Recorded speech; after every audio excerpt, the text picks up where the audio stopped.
This is Tea with Botha.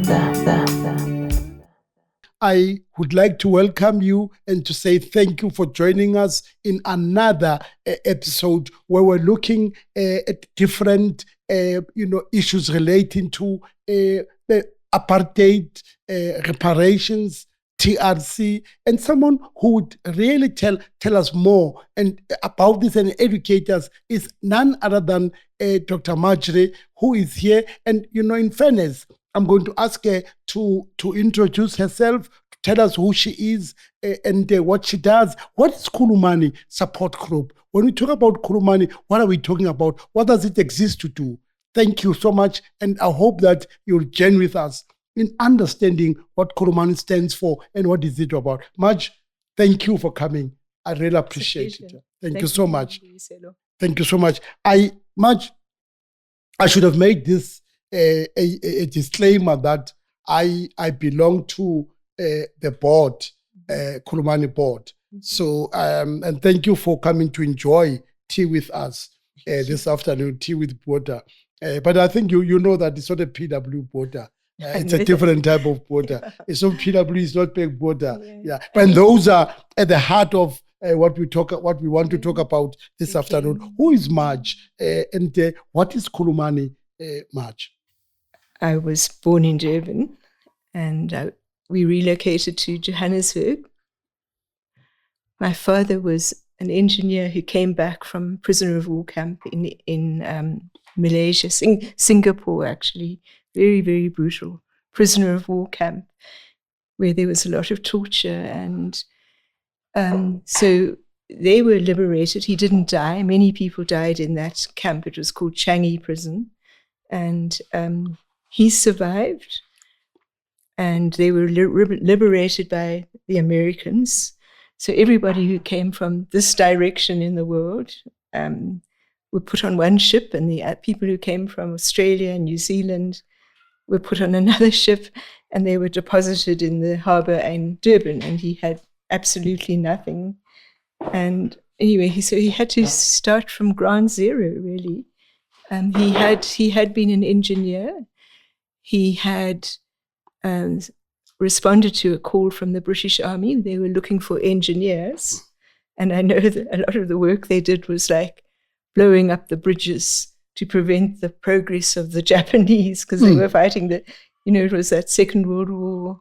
When he was put off the ship in Durban, he eventually met my mother and married her there. And I grew up firsthand knowing what the consequences of torture are.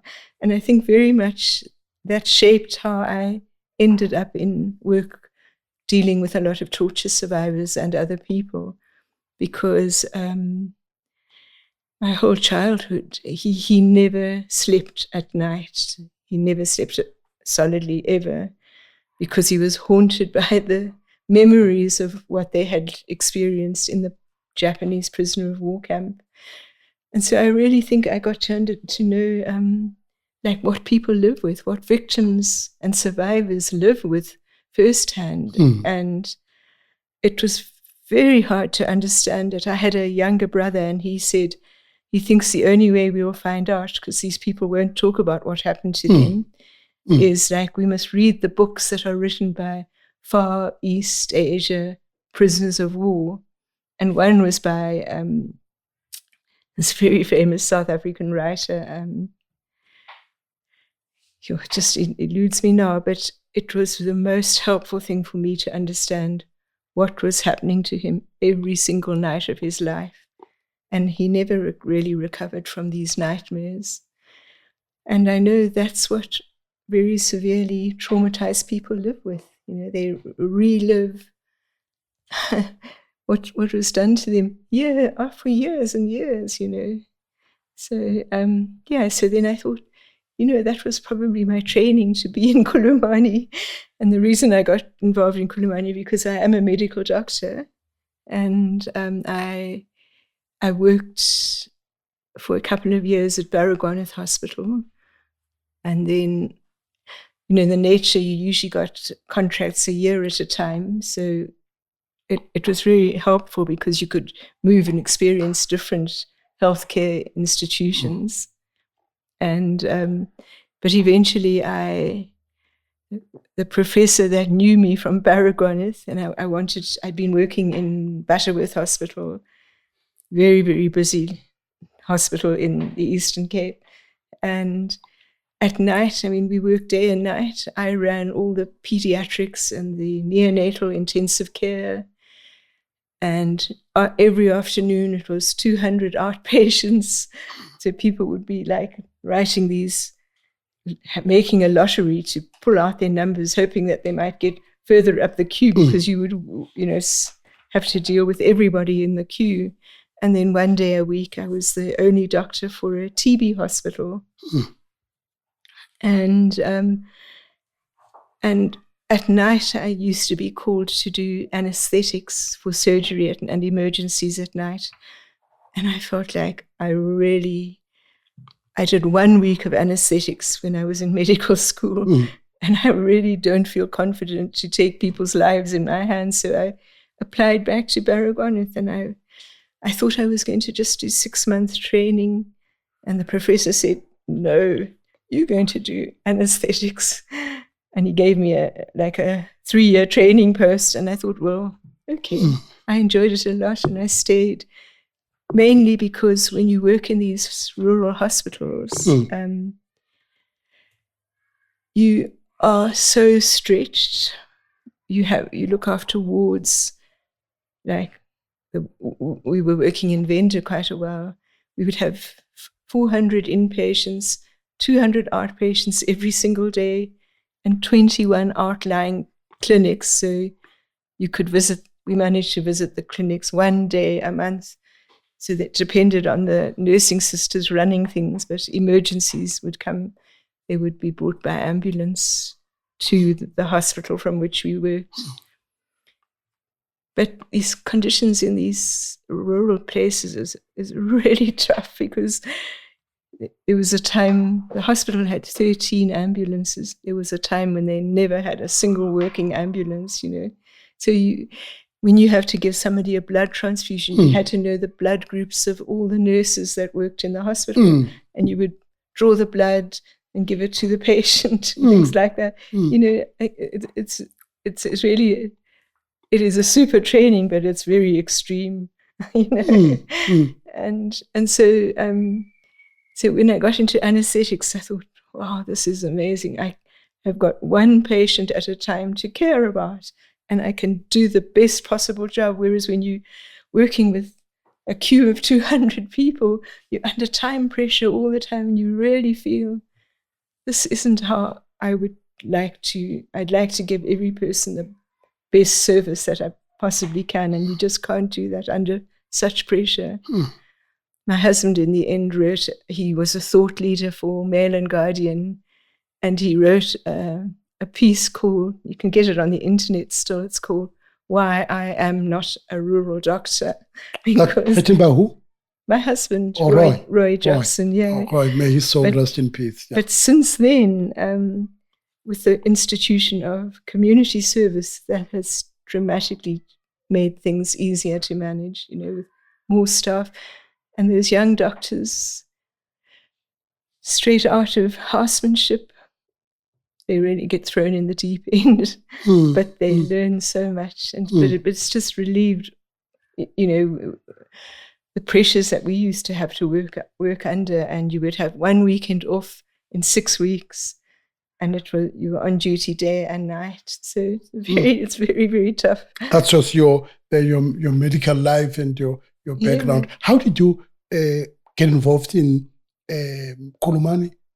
I had grown up in a house where my mother had been one of the founders of the Black Sash, the Women's Human Rights Organization. Oh, you're Mary, is it Mary Benton or Mary? No, Sheena Duncan was the president. Yes, president, yeah. And Black Sash ended up running 9 different offices around the country. So I ended up chairing the Pretoria Black Sash at one stage. And then my life became mornings doing anesthetics, and the rest of my life was Black Sash advocacy and standing up for human rights. And You'd gone to different robots, different corners with placards denouncing apartheid. Yeah. Well, we won a whole lot of things in Pretoria because Pretoria Black Sash was very small. I mean, when I first came back from Venda, we had 30 members, okay? And then we were raided by the security police and people were put in detention. And like in the end, we had about 10 active members because people were terrified. And then the annual conference of the Black Sash nationally would decide on which campaigns, which branch of Black Sash should take responsibility for. And because we had death row, the hanging prison, we were given the campaign to stop the hangings. Okay, so at that stage, South Africa was hanging the third highest number of people in the world. Not hanging, I mean, we hanged people, but it was China. They executed people by firing. Squad. I don't know if they had a squad or if they just, I never saw how they did it. Okay. But, and Saudi Arabia, those were and then we were third on the list. And we had many, many political prisoners sentenced to death in these trials that were grossly unfair. If you look at the records of those trials, some people didn't even know their legal representative who was now arguing in their defense in court. And in the end of one day, they would be sentenced to death because we had all these hanging judges, you see. So then we were given, a small group of women, we were given the job of stopping the hangings. And at that time, one of the members of Black Sash in Cape Town was an attorney, and Andrea Durbach was her name. She's now the head of the law faculty in Sydney, Australia, and she was the attorney for the Uppington 14. Okay, I remember Uppington 14, yeah. So that Uppington incident was one of the worst cases of applying the principle of common purpose. Which they also applied to the Sharpeville 6. Sharpeville 6, many, many cases. It's even on the law book still today. So when the people were sitting on the koppie, on the Wonderkop in Marikana, those striking miners were charged with common purpose for the people who died. It's shocking, and it's still in the law book. It hasn't been removed yet. It's one of many, many laws that we still have to work to get rid of. Because I worked with King Sibiya, who's sadly also now deceased, but his passion was to get rid of all of these apartheid laws that are so unjust. But we've only removed about 14 of them, and there are many, many more. Many That more. are still there. Yeah. So that's another big job we face. But so what happened was the way we managed to get access to death row, as it was called, because the hanging prison is a separate prison from the, there's Hoshimampuru now, and then there's a place that was called the high, what you call it, people that they thought were really dangerous, and then there was the people who were going to be hanged, and they were very careful who they gave permission to visit, the officials. So we got, because Andrea Durbach had been the attorney, she had a right to visit the Uppington 14 on death row. And so she was able to give, I think we were 5 people doing it, to give each, certain of these prisoners on death row our name so that they could apply, because we couldn't apply from outside. And they had to argue that we were there. Those people had to sort of somehow convince the prison authorities we were their friends. So I got to visit somebody who'd been a policeman up in Uppington, Pabalelo Township, And it's so ironic that even policemen were going to be hanged for being, the reason they were charged with common purpose was that the rugby field, because rugby is played up in the Northern Cape, and so one day the people came out on the rugby field in the township to protest against the imposition of black township administrators, because they said that's not the system we want, a system that's inclusive and equal to all. We don't need black structures and white structures and colored structures, where we come from. And so they were all protesting on the rugby field. And the mayor was there, black mayor, and somebody, I actually know who it was now, but somebody struck the man on the head with the butt of the gun, okay, and he got a hemorrhage and he died. And so 56 people were arrested for the death of that one man. And they went through this court case in that, it was then called the Supreme Court in Cape Town. And out of the 56, 14 were sentenced to death. And so I ended up visiting Albert Taiwili every Tuesday, because I did a night shift at Kalafong Hospital. And then when I would drive back to Menlo Park, I would stop at the prison every Tuesday and spend as long as they would give me, but it was usually about an hour, talking to Albert Taiwili. And it was wonderful because Albert filled his time with listening to the radio. Actually, we, with our visits, we won them the right to have a radio. They didn't have a radio before. Once we started visiting, they started bringing in campaigns like going on, hunger strike. They won. They had hardly any rights. They didn't have rights to exercise, because the thinking was these people are just waiting to be hanged, But they got rights to exercise. They got rights to form soccer teams. They got rights to have radios once we got involved. And then the person that you visited could tell you, because the prison is like, there's one row that's a white side of the death row and a black side. Of course, there's hardly anybody on the white side. There were a few Afrikaner Vryheidsfront people there. And that was very interesting, because when we got to visit the visitors center, you had to wait for the combi to pick you up. And these Vryheidsfront parents of this man, he was the Witwolf on death row. Remember, he went and killed in Pretoria here. In that's Strydom. was Strydom, eh? Yeah, Bar in Strydom, yeah.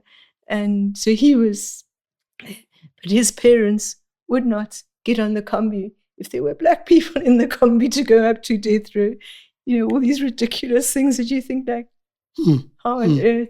Eventually they decided to just join with us, because on death row, there were people were looking out for each other all the time, and it didn't matter what color you were.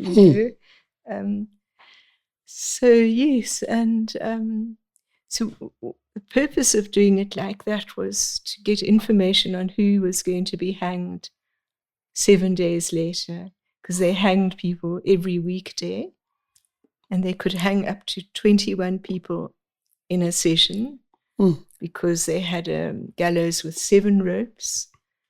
We wrote a black sash publication called The Death Factory, because 7 people at a time could be hanged, and then another 7 and another 7, up to 3 sessions a day. It was dreadful.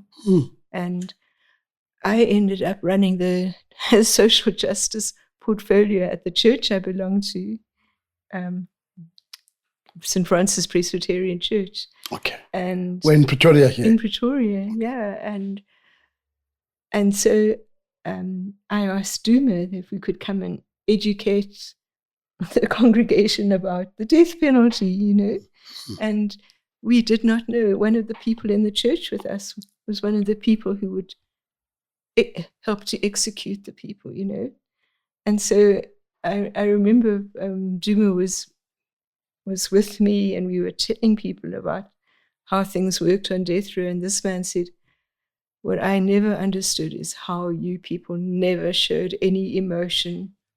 Meaning about Duma, who was on death row. No, and well, this is the man who was part of the instrument of, hanging people. Yeah.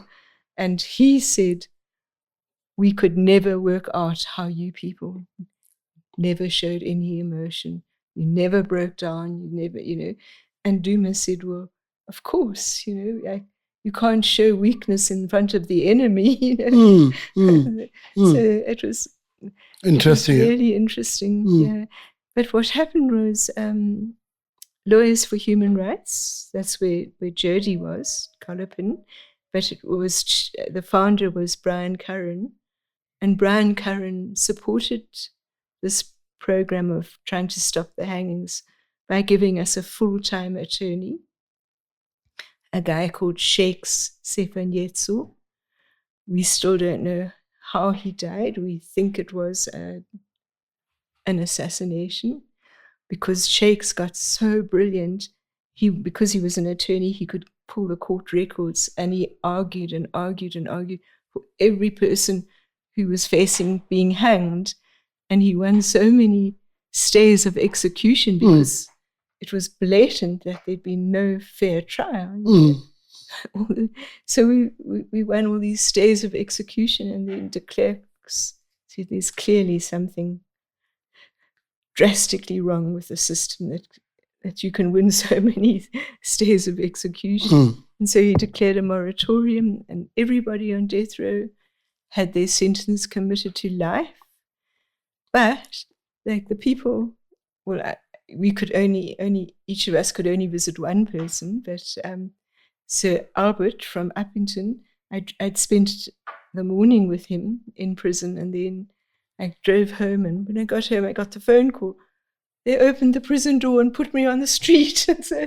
So these people who were like that's how Duma also got off, because it was this common purpose. That's the most unfair thing you can have, So it was so bizarre. And so then what Alban had asked me is, please, would you mind taking over visiting? Because I'm out now. Will you take over visiting another guy on death row? And, you can argue to yourself, well, these are political people who are there for mainly sentenced for treason, who are going to be executed.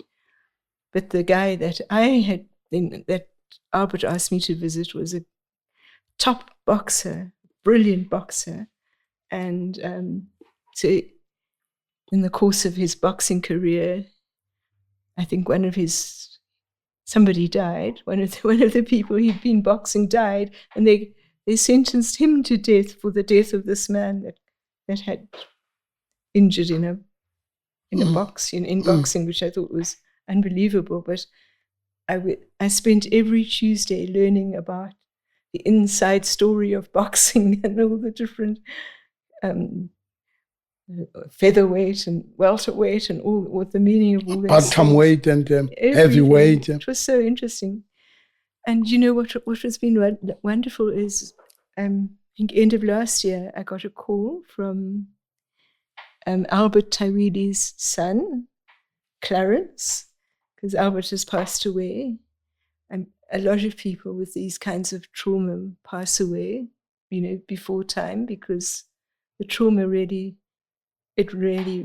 causes cardiac problems. And people don't understand that's a cause of a lot of the deaths.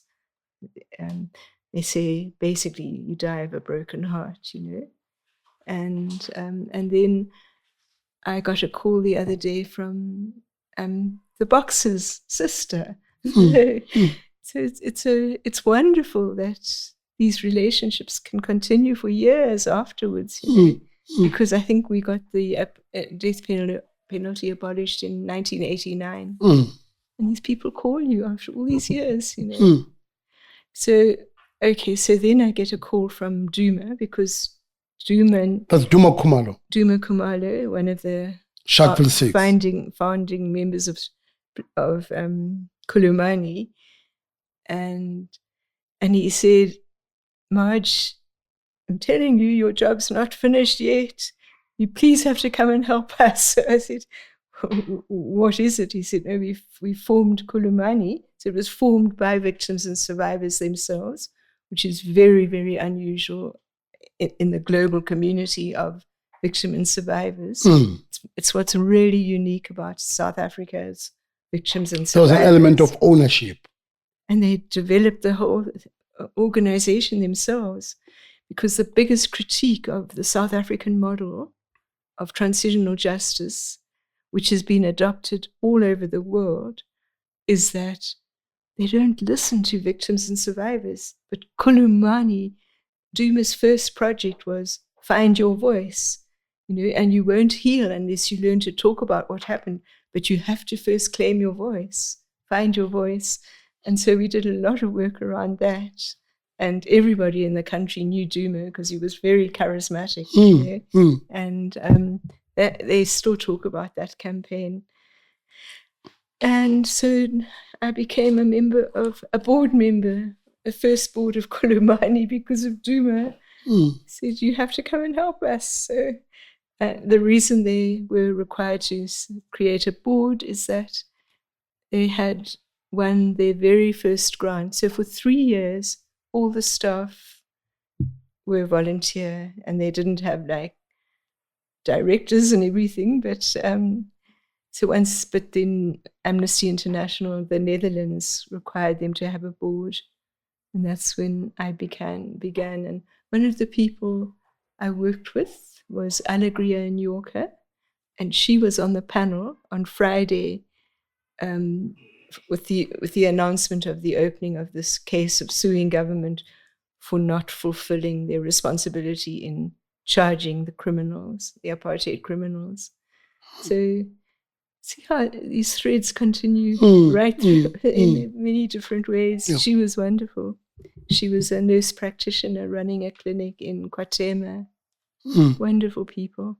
I have met wonderful gems of people through Khulumani, and for me, the saddest part is that once you've been victimized, like Khulumani members have, tortured, prolonged detention, arbitrary shooting, all the things for which you could apply to the TRC, once you've been victimized, the whole world considers you just damaged goods, and they don't take you seriously.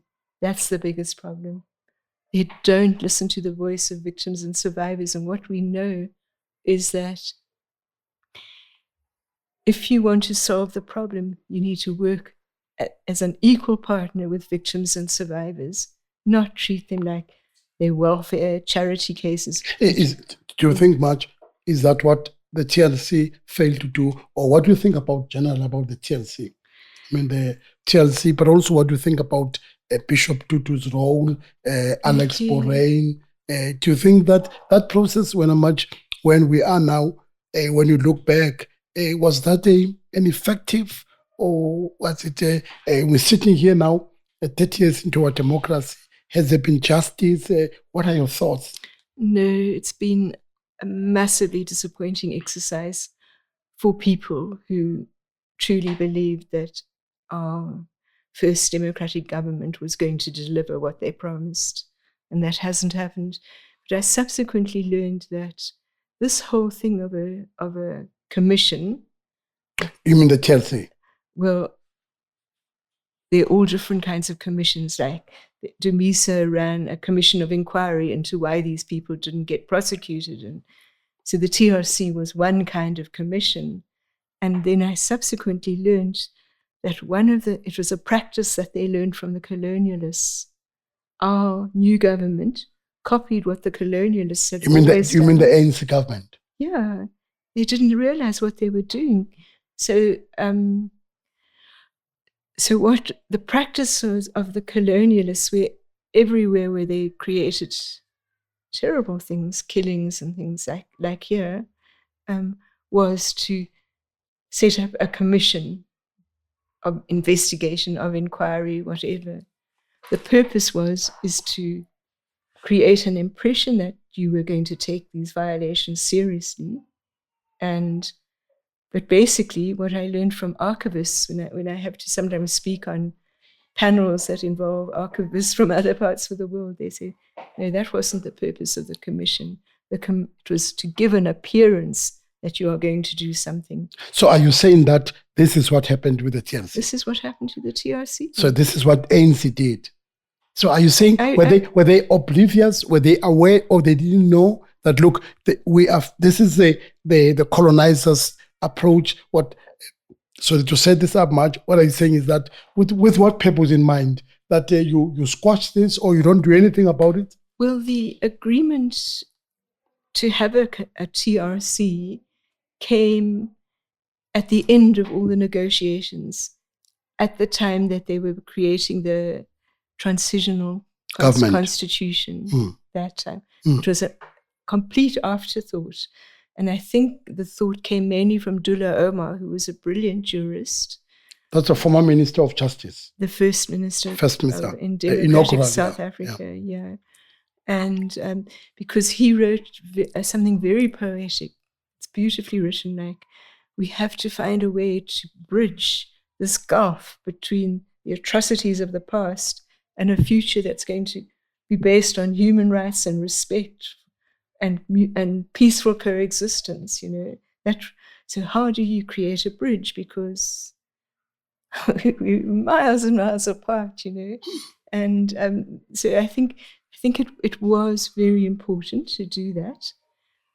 But they didn't have the insight into the story of commissions all over the world, because commissions were always set up by colonialists, not with the purpose to deliver what they claimed to be going to deliver. And so in retrospect, we see that's exactly what happened to the Truth and Reconciliation Commission.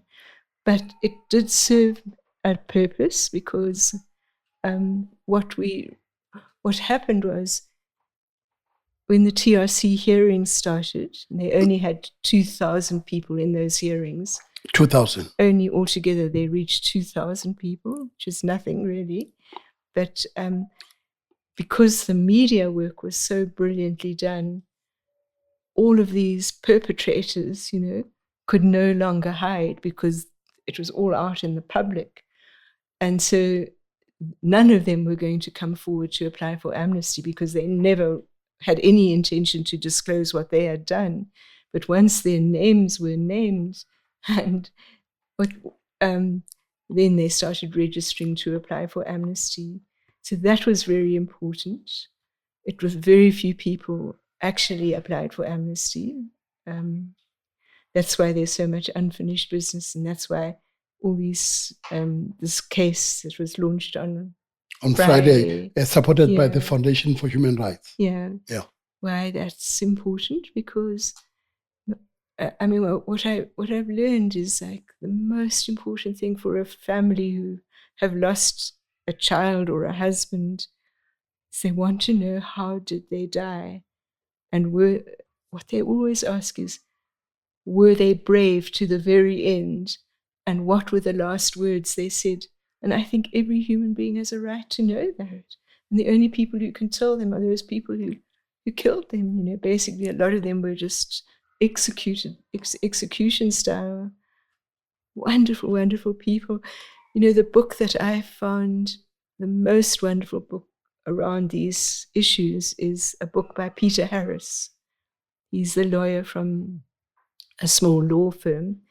And he has just, with his small law firm, had to produce the detailed evidence that Israel has committed a genocide.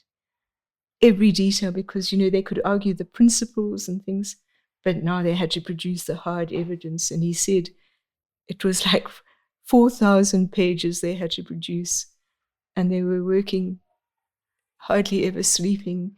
And now we haven't had a report yet from the International Court of Justice about what they are now going to do, because this is the hard evidence of genocide, And Peter Harris was a lawyer, young lawyer. He was the lawyer who gave the son of one of our founders,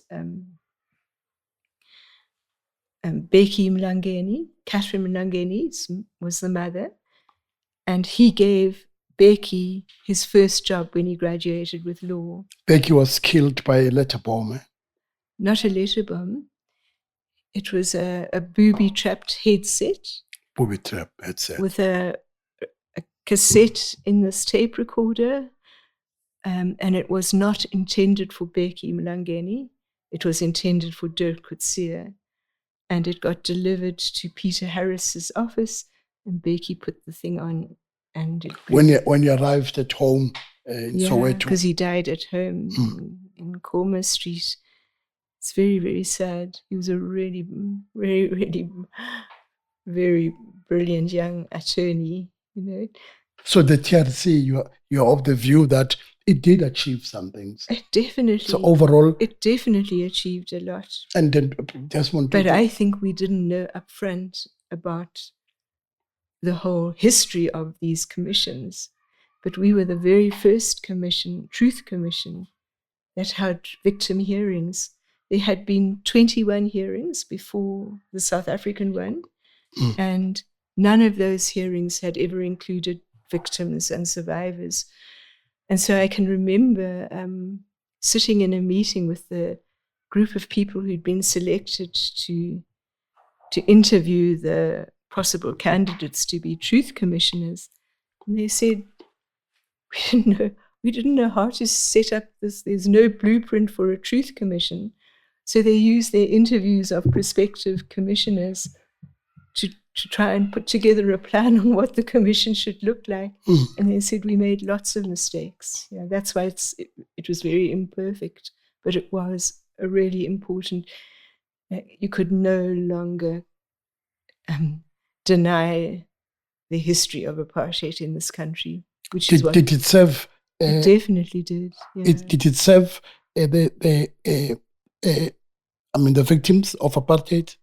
No, I would say what it did was it shook the white population to the core, because if you remember how the press was censored and you could get away.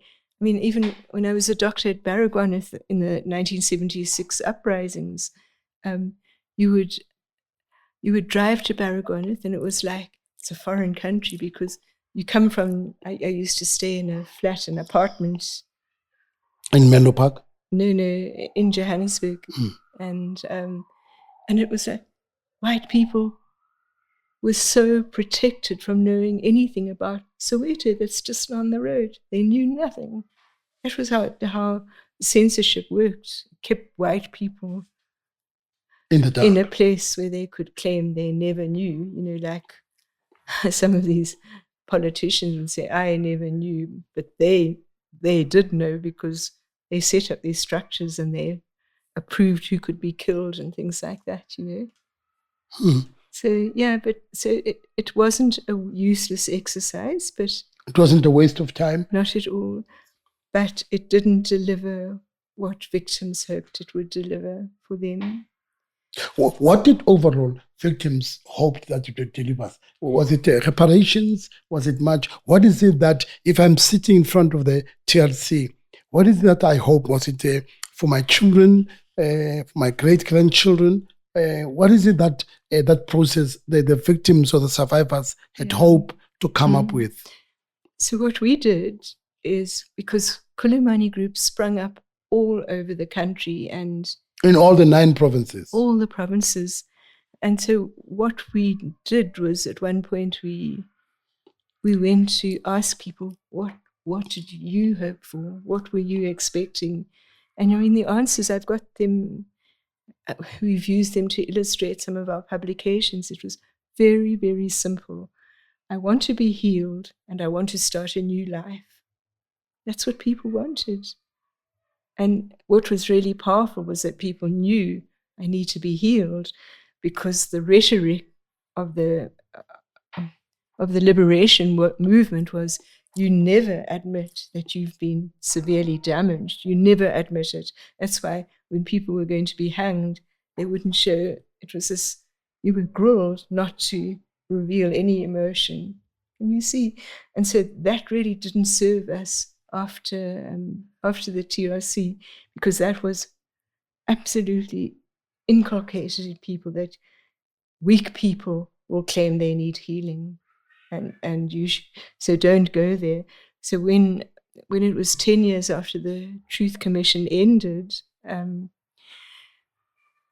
we were approached again by a Foundation for Human Rights to ask if they were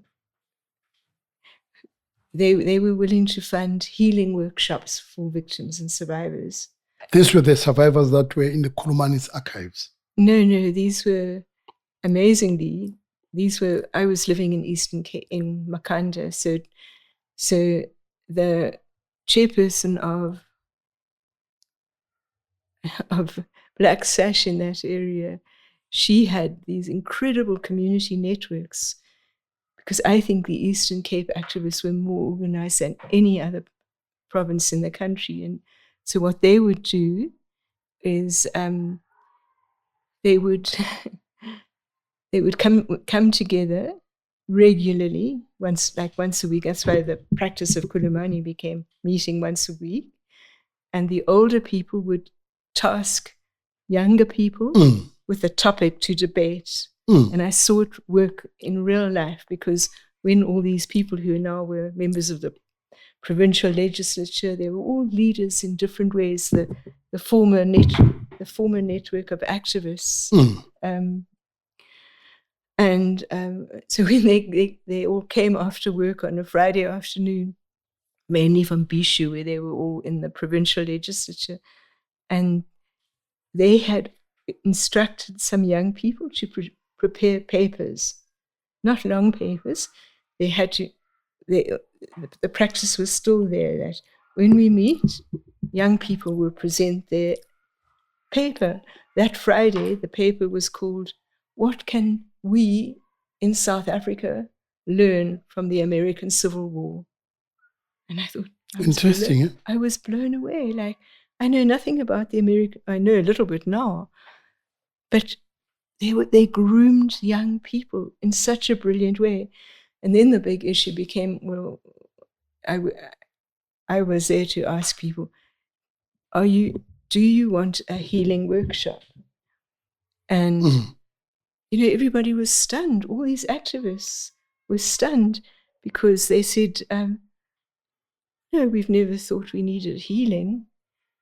It was like, because that was what the liberation movement taught people. I mean, one of the slogans was, when somebody's killed, don't mourn, mobilize, keep going.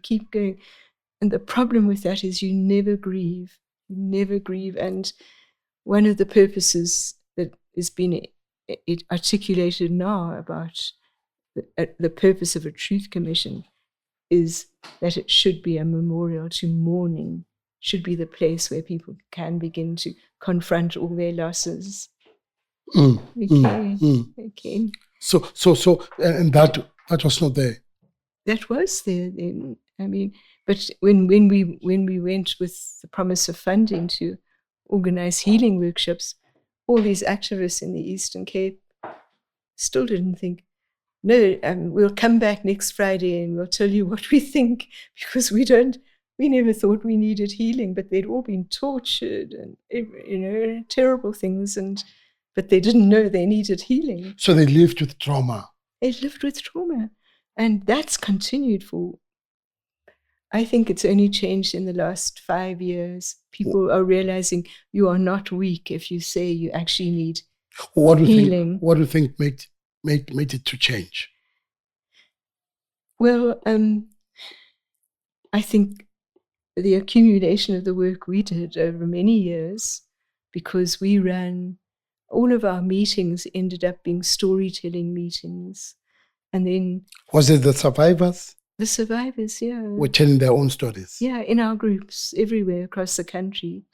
And so it was no longer shameful to tell the story of what happened, because what we discovered just after the democracy and when we started working was people were seriously violated, and they could live in houses next door to each other, and they never knew what happened to the people in the house next door. It was like silence, terrible silence everywhere. So that thing that Zuma created of find your voice was incredibly important. And then if you want to heal, you have to be able to speak about what happened.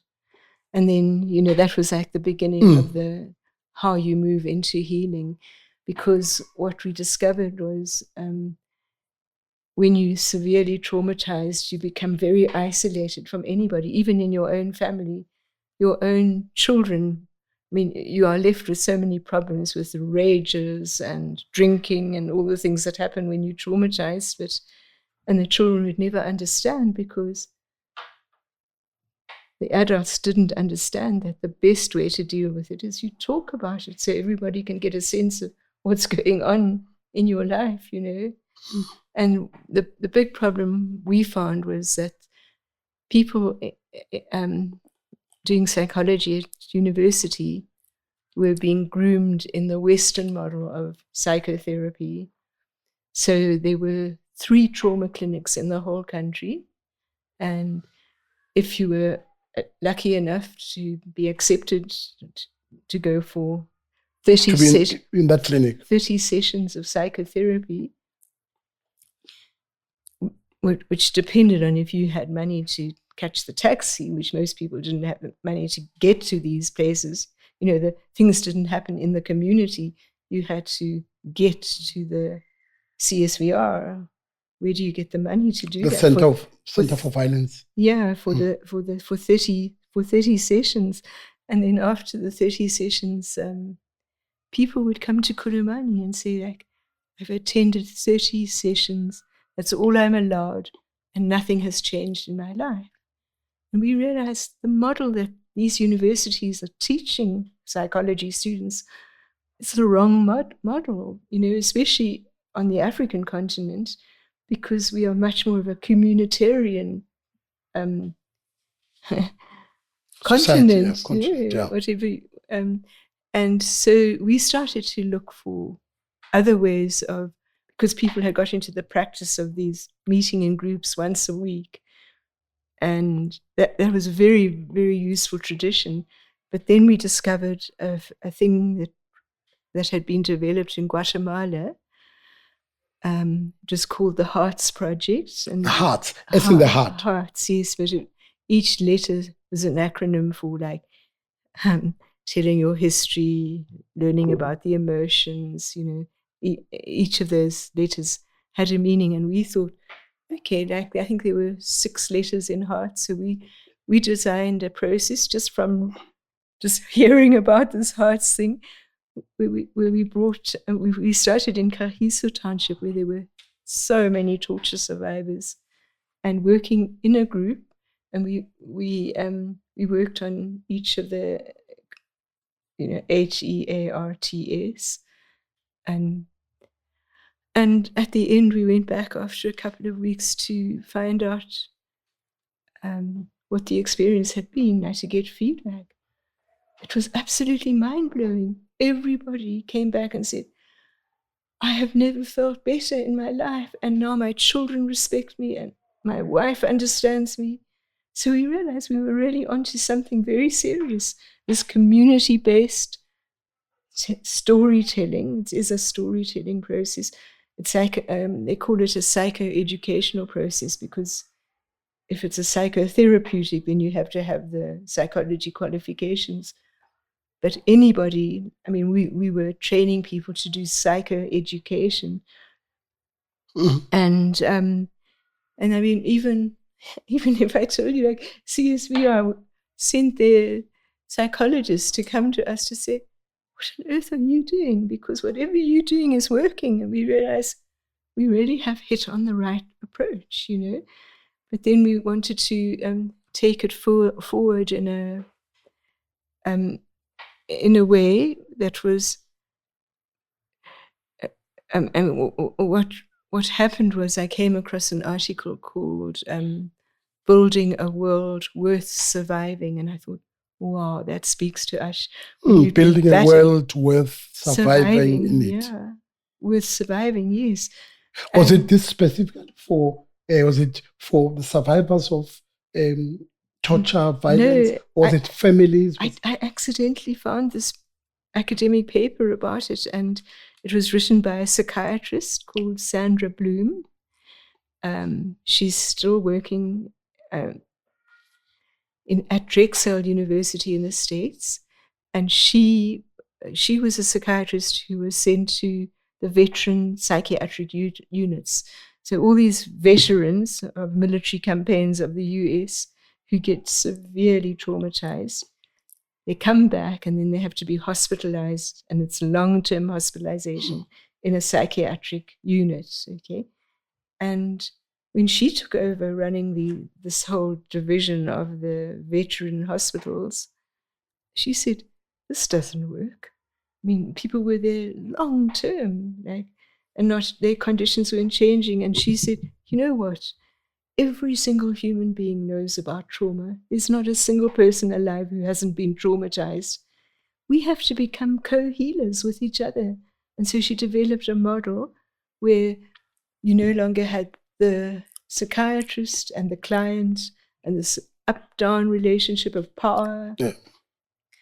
She made all the therapists in the veteran hospitals sit in circles with the clients, and they would share their trauma, and they would heal each other through that. So I thought that was so brilliant. Unfortunately, she ended up doing so well with this model that she changed that the people no longer needed this long-term inpatient psychiatric care. So all those units closed down because they developed a much better model. And so we got ourselves licensed to use her model. Whereas Khulumani in South Africa, Khulumani, yeah. for the survivors. Yeah, in all the 9 provinces. Yeah, we've never had enough money. I mean, we started like her when you are licensed, you can use her material, and she has a workbook that has like 60 sessions. We never have the privilege of doing 60 sessions with a community group. You know, we just don't have the money. And when you call community, you need to, if they have to travel, you need to pay their travel, because survivors and victims mostly are very destitute. They've never had access to the economy. And most of them didn't finish matric. Yeah. And did you think that for 30 years, have they been well looked after? Do you think that... there's been no appropriate care at all. I have written so many proposals to the Department of Justice on how we could do it based on what we learned, you know, and because we knew that there was this large amount of money, 2 billion rand, that is meant to be used for victim reparation. What, the two what? 2 billion rand. 2 billion rand. Where is that 2 billion rand? It's sitting in the Department of Justice. And this 2 billion, it's still there. Was it meant? It's meant for? It's meant for victim reparation, but there are so many problems with. And I'm very sad to say it started with Thabo Mbeki, because he was also like didn't live in this country in the struggle, you know. So he never could he could never connect with survivors and what they are struggling with. Could not empathize. Could not put himself. He couldn't empathize. Empathize, yeah. Anyway, could not empathize. And so, I mean, what we used to listen, and then when he was in a community group, he would say, somebody would share something very real to them, and he was, oh no, let me tell you how that works and who will solve it for you. Victims don't want to be told someone else will solve their problems. Former President Mbeki's approach. This is how Mbeki used to work. It was like, oh boy, I think he hasn't learned even. So the 2 billion, it happened during his time. Yeah. Now you're saying that the Department of Justice, this 2 billion is still there. No one has accessed it. So we have put in so many proposals for how to have the greatest impact on victims and survivors, because of all the programs we created, okay? And but the biggest problem is that the TRC, when it was in a rush to close down at the end, it decided it had only taken 21,000 victim statements. 21,000. 21,000 total. That was all that they In the took. whole country. In the whole country. Because people started, when the TRC closed, we were flooded with calls from people saying, my statement isn't at the TRC. So we had to set up what we called a needs assessment form, and we documented all the stories. We have 130,000 records of what happened. But what was really important for us is when we made our first had to produce a form on which people could record what had happened to them. We had just Constitution had just come into effect, and that was 96. Yeah, and the Bill of Rights. So for every person that dealt with a form, we asked them, so which of the rights in the Bill of Rights was violated for you? To tell you, we didn't realize what a powerful thing we were doing, because all the Khulumani members understood the difference between, like, some people would say, well, that's just how apartheid ran. They didn't understand that what was done to them was a violation of a human right. So we changed that whole thinking by accident. It was wonderful. Yeah. And so you have what, 21,000? That the TRC had. The TRC. No. And when they said they're going to close on the 14th of December 1997, we said, you cannot close. There are tens of thousands of people you never reached. You cannot close. When it closed, it would be an injustice. It's a massive injustice. That's what we're living with. 100 and okay, so only like out of the 21,000, they decided the way to do this bureaucratically is to go through the statements and decide who is a genuine victim and who is not. Okay. And if they could corroborate what happened to you, they gave you a special number, and only the people with that special number can qualify for reparations. But now they didn't reach, they reached about 10% of the very seriously harmed victims in the country. That's what's so outrageous about it. And nothing that we have done has made them shift. They are like, they're under political instructions. And that's what we have to change, because so do you know the political instructions you talk about? You mentioned, former president. I'm told it came from Mbeki originally, but they've never shifted from then. They say it came from former President Mbeki. Yeah. What came from him? That he doesn't fundamentally believe in the power of reparation. He said, you didn't join the struggle for reparation. That's what he proposed, and he never lived the struggle in the country. I met him just after he came back to the country in Atteridgeville. He was never here. That's the big problem we sit with. And then since then, there's been no leadership in the Department of Justice that is willing to say it's now all across the world. The best practice is victims, when they are ready to lodge their statement with the Department of Justice, you need to accept it. You can't just close the door on thousands of people, which is what they've done. And that's what we have to change. It's absolutely essential to change. And when you say that's what we have to change, there's how do we change that? We have to, the best reparation policy was written by Khlengiwe Mkhize. The late professor. Yeah. Who headed the Committee on Reparation and at the TRC. Yeah, and at the TRC. And if you read, we had to fight the Department of Justice to get the records of the meetings of her committee, reparation and reconciliation. So you got those meeting minutes? We had to fight to get them. Every time we applied, they just automatically rejected any PIA application from Khulumani. I think they truly think we're the biggest nightmare that's ever happened to them.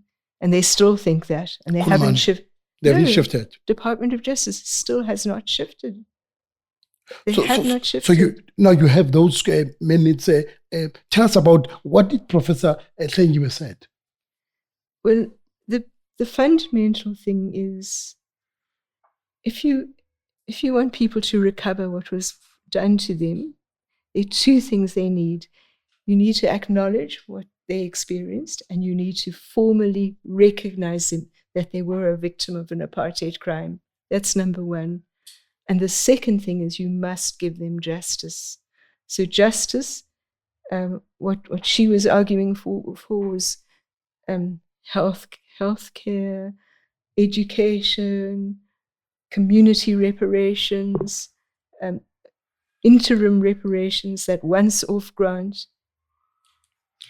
And those are the really big issues for people. That so now we submitted we got actuaries to look at our work, to help us to quantify, to put in a really professional submission.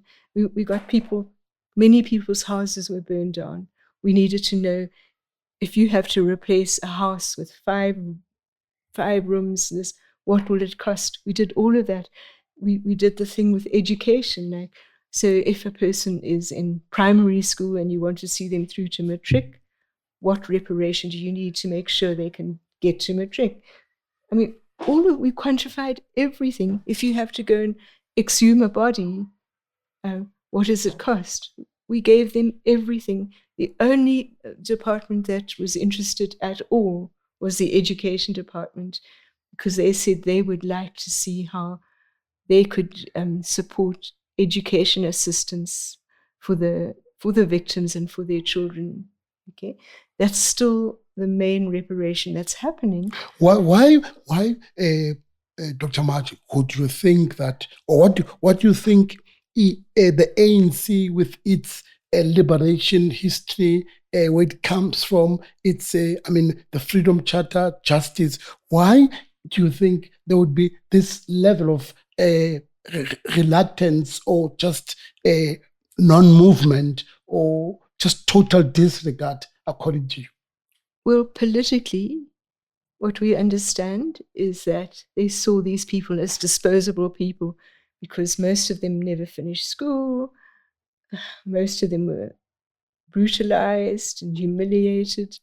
And so I think politically the position was, it's a waste of time and money to do anything. That's what I think motivated them. It's a terrible confession. I wish former President Mbeki would actually speak honestly about it, because he even opposed our international lawsuit for reparation when we sued 23 multinational companies. And you sued the 23 multinational companies that aided and abetted the perpetration of serious human rights violations in South Africa by equipping the apartheid military with all the ammunition and the weapons, and by so many things that they funded, by all the apartheid government ended up totally bankrupt, but the European banks were rolling over the loans to keep them alive. They didn't have money anymore because of the disaster of apartheid. Petrol, because we don't have oil. And that's why the apartheid government had worked with the German people to invented the way you can turn coal into oil. And that's what Sasol was set up to do. And all the computer systems that were used to monitor activists, all of that, the huge mainframes, because of course this was from the 60s to 2000s, huge mainframes in the basement of the head office of the military, in just below Hoshimampuru. That used to be the military head office. And in their basement were all these mainframes that were being used to monitor and document everybody. The same company. Yeah. So do you think that now that they opposed, when was it? Then they opposed the case with multinationals? We filed a case in 2002, and Mbeki and his then Minister of Justice, was it Penuel Maduna? Penuel Maduna, they wrote the most shameful submission asking the court to dismiss our case because they argued that we don't need any foreign courts to adjudicate a case on reparation in our country. We are capable of dealing with it. Well, they never dealt with it, you see. That was their argument. So do you think that, what had happened was it Friday or Thursday with this case? Would that be, is there hope? Will it succeed? Will it help? Or what are your thoughts? What is Khulumani's stance? The problem is the biggest need of victims and survivors, and it's a duty of a state to provide it, is reparation. And what is going to come out of that case is not reparation. What will come out? They are going to provide money to pursue individual lawsuits against the perpetrators. You see, it's all about perpetrators, apartheid criminals. I mean, you know what I know from working in Khulumani for a long time is that when you would ask people like, so do you want to sue these criminals who killed your son? And they would say, what use is that? It doesn't change anything in our lives. I mean, these people are going to die anyway. So unlike the German mindset, which was pursue the Nazi killers. You mean the Nuremberg type of trials? Well, after that, there have been all of these cases in Germany, one by one, suing like Mengele and all the Nazi criminals. But when you always in this country, it was like, for what purpose? It's not going to change our life. And that's, again, with this lawsuit, it's not going to change the lives of the survivors. That is what is missing everywhere in this country. But it says that they're looking for 167 million. Yeah, I've looked at it. Would that not go a long way to, look at, if we talk about, Marikana, Life as a Dimeni, don't you think all of those, this case where they're saying that, because they've said the president, Minister of Justice, Commissioner of Police, all of them have said, we want you to account. You know what the money's for? When you prosecute these apartheid criminals, it is massively expensive. It takes millions for each single person to be prosecuted because of all the forensics, all the investigations. And I know this is what we found incredibly untenable. Untenable. I mean, are you going to edit this or can I speak the truth? Because even the editing, the question will be in the yeah. So what happened was reparation.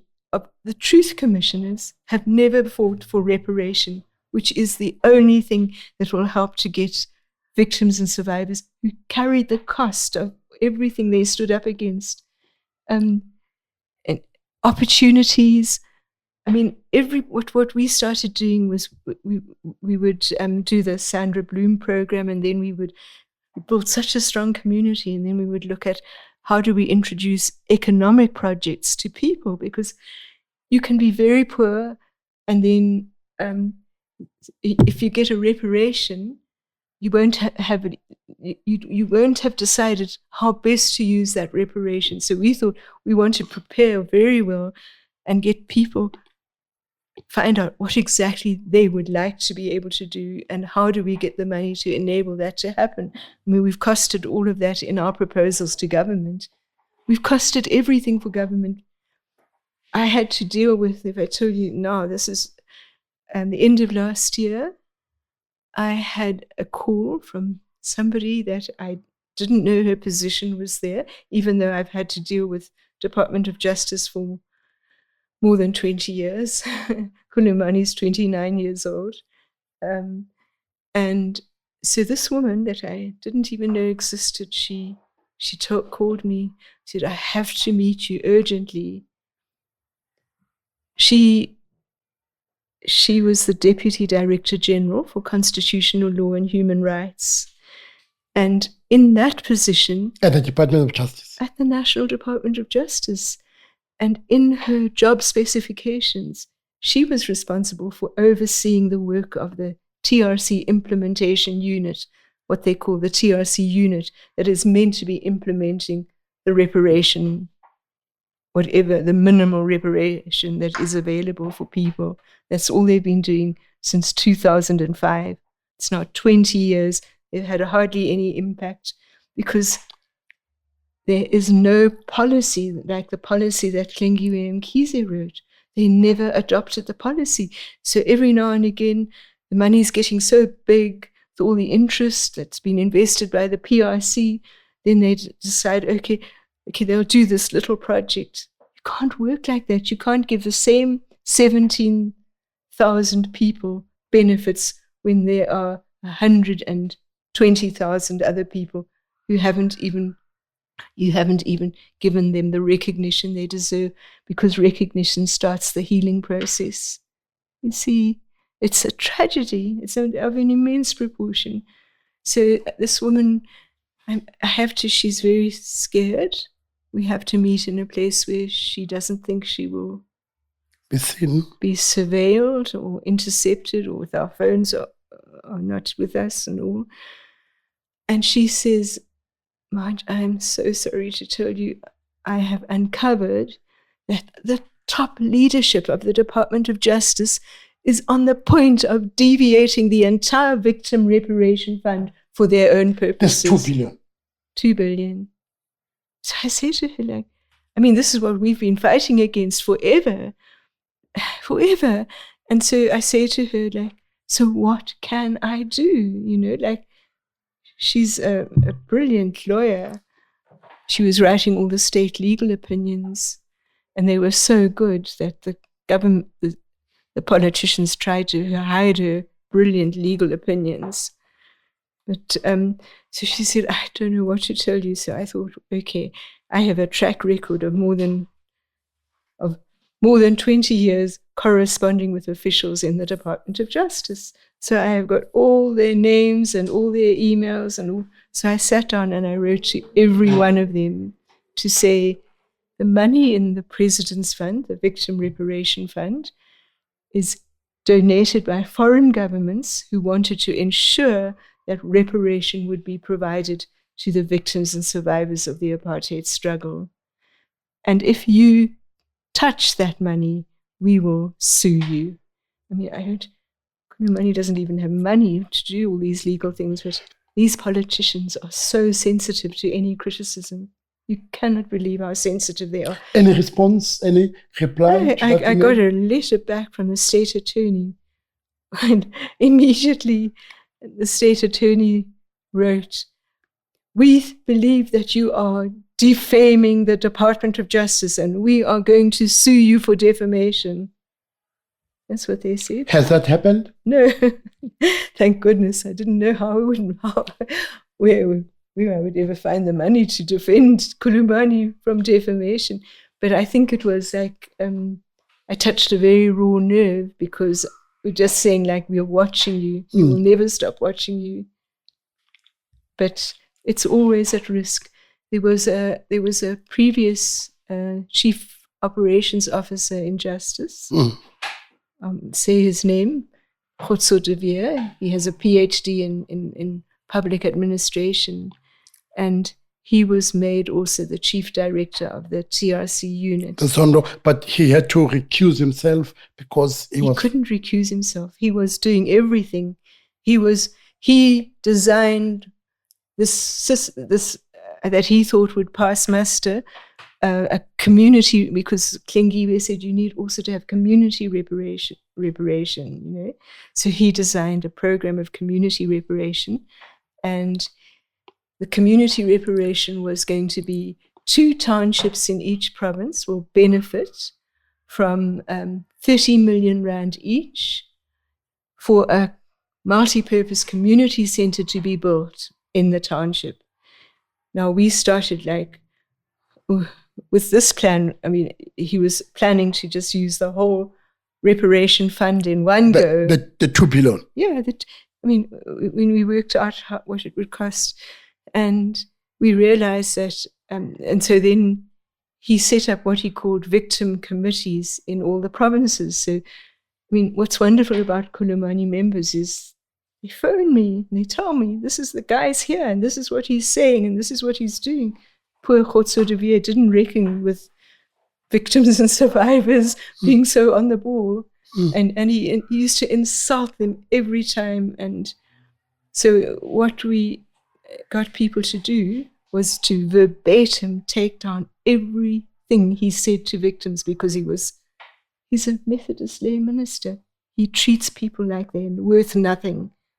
He is so insulting. So we in the end, we had a big dossier of verbatim things that he had said to victims all over the country and victims and survivors. And we gave it to Minister Masuta. And when we first submitted it, he told us, you must submit this to the Public Service Commission. So I tried. It didn't go anywhere. So we sent it back to him.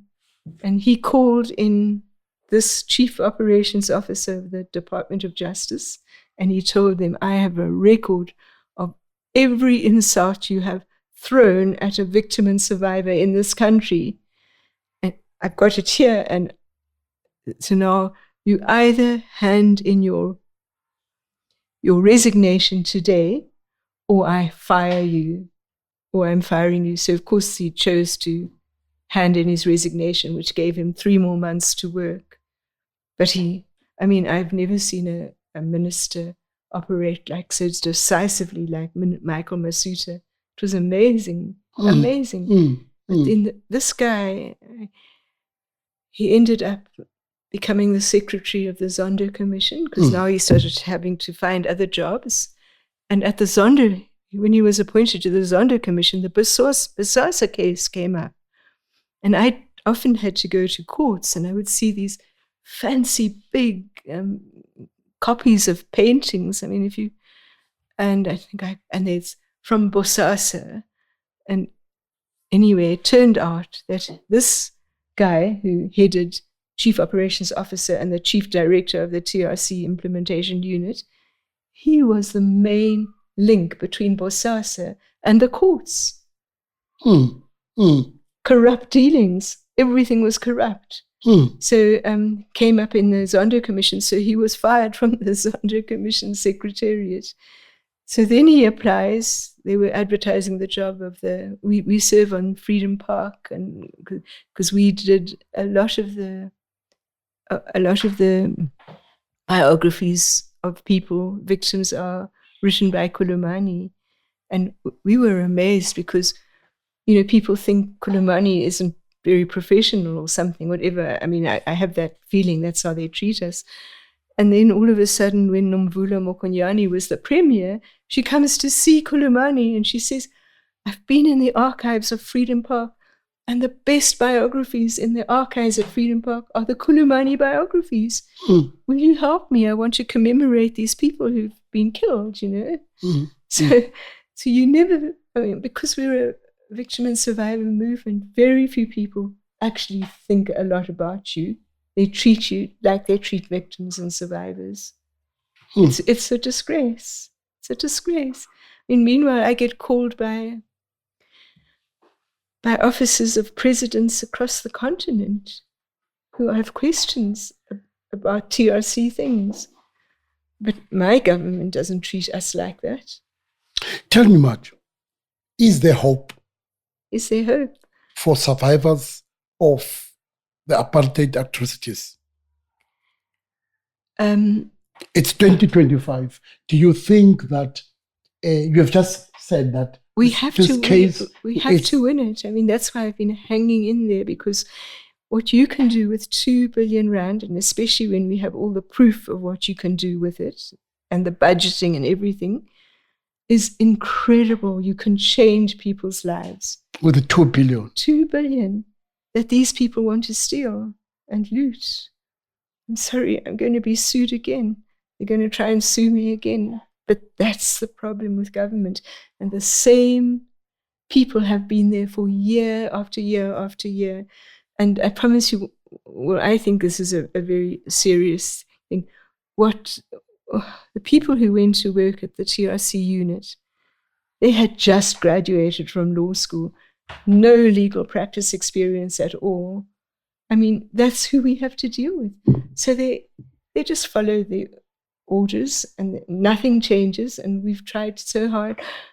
And the Office of the Chief Justice said they could consider hosting a policy conference on reparation because they have policy developers in the Office of the Chief Justice.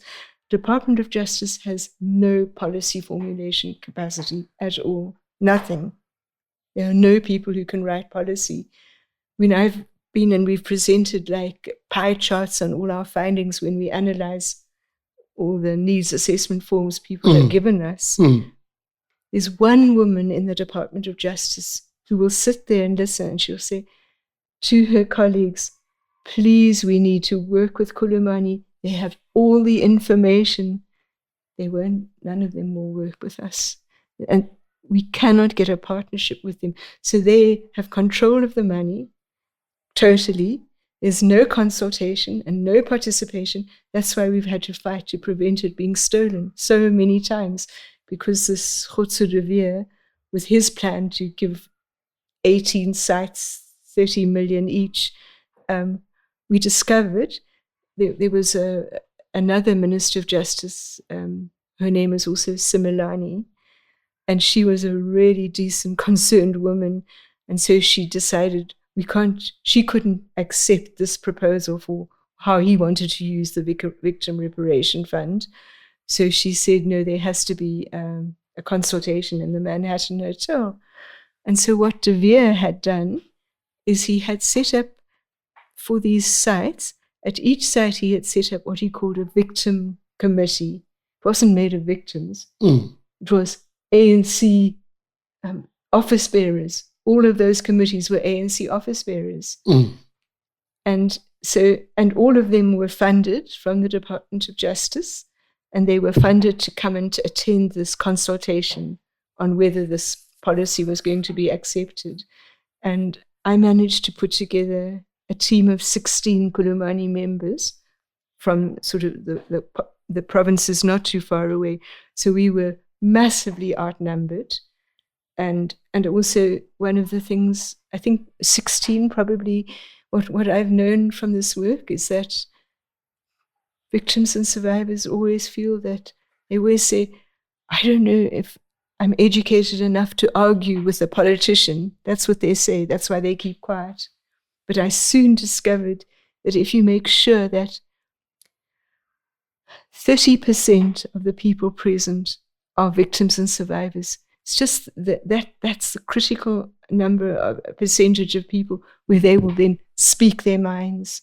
So we've had a lot of encounters since then, since I realized, because I would apply to the FHR to have 50% professionals and 50% victims.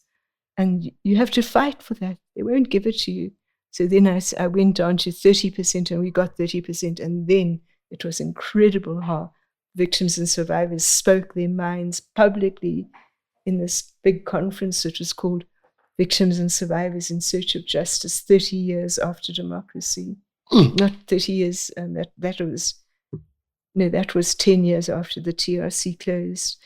Yeah. But so there have been a lot of learnings, but we haven't fundamentally won the right to a proper reparation policy. But you have the view that we can't give up. We cannot give up. We cannot give up. No, why? That's why I'm so glad we've hung in there so long, is because the African Union has declared 2025 is the year of reparation for African victims. So now I have to write all these documents. There's more power behind it, and especially because I have had calls from the offices of the presidents of several countries in Africa saying, please can Khulumani help us with designing a reparation policy? Well, we've done it so many times, but our government won't even consider it because it's just no go. They've been somewhere the instructions have come from. But we have to win it. We can't give up. Do you know that our office was hijacked? Our big office was hijacked. And I discovered the reason for the hijacking was that when our case in New York came to an end because the US government changed the legislation, that the statute that allowed us to take the case to New York, and we were in court there for 14 years, I discovered that General Motors was one of the countries we sued, and General Motors was rescued, like business rescue, by Barack Obama. And so they decided to give Khulumani a settlement from General Motors. Now, they gave it in the form of shares in the company because they were rebuilding the company. I know that it was worth millions. And I was told by our attorney in the US, Michael Harsfeld, he called me and he said, please, can you do all the work to set up a trust fund called the Apartheid Reparations and Reconciliation Trust Fund. So I did all the documentation. It went to the Master of the High Court, because if you're going to have a trust fund, you have to get it approved before you get the trustees and all. The Master of the High Court approved the founding documents, and all of a sudden, Khulumani's office was hijacked. Do you know why? Why? This is still going to court. These people had decided to steal the General Motors settlement. That's why they hijacked the office, because we were on the point of bringing the money from the US into the Khulumani Reparation Trust When you say Fund. these people, which people are you talking about? Well, then I'll be naming names. And maybe you know who they are. But maybe because they are in court, with this matter in court, we would say it's subject. They're not in court yet, but I finally got an attorney, and it is going to court. But before, we discovered that they never set up a trust fund, because they wanted to have it more at their disposal. So they put it in the law firm trust fund, because each law firm has a trust fund, of an attorney in Cape Town who had played a role in our international lawsuit.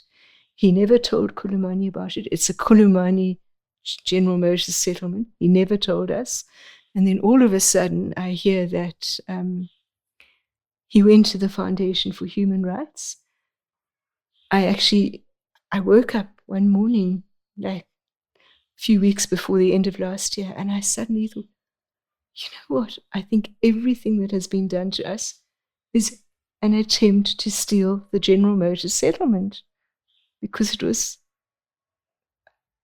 I don't know, like now, Dumis has taken 50% already, but at least there's 50% left. And so that attorney tried to get rid of it, because he has no right to keep it in his trust fund. It's for Khulumani, but he's not wanting to let it go. That's why we've got to legally challenge him, because he will be kicked, removed from the register of practicing attorneys, But he went to the Foundation for Human Rights and offered them the Khulumani General Motors settlement. Have you ever heard of such a thing? That he thinks he has the right to decide how to dispose of it, and it's not even in the fund that we wrote the founding documents for. It boggles my mind. Yeah. No, thanks. So can you see why they were fighting us so hard? I mean, this was why I couldn't work out, like, what is going on? Why are these people doing these things to us? It was only about stealing the money. Isn't it a tragedy? Tragedy. This is this era of looting in South Africa.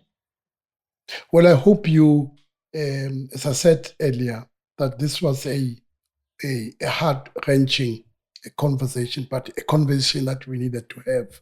I want to thank you, but I want to thank Dr. March again from Khulumani for her resilience and for allowing us, to share, for her to share with us all of these years hard work that she's put into it. Thank you Women again have for a being tough part job of it. between Thank it. you. Thank you so much.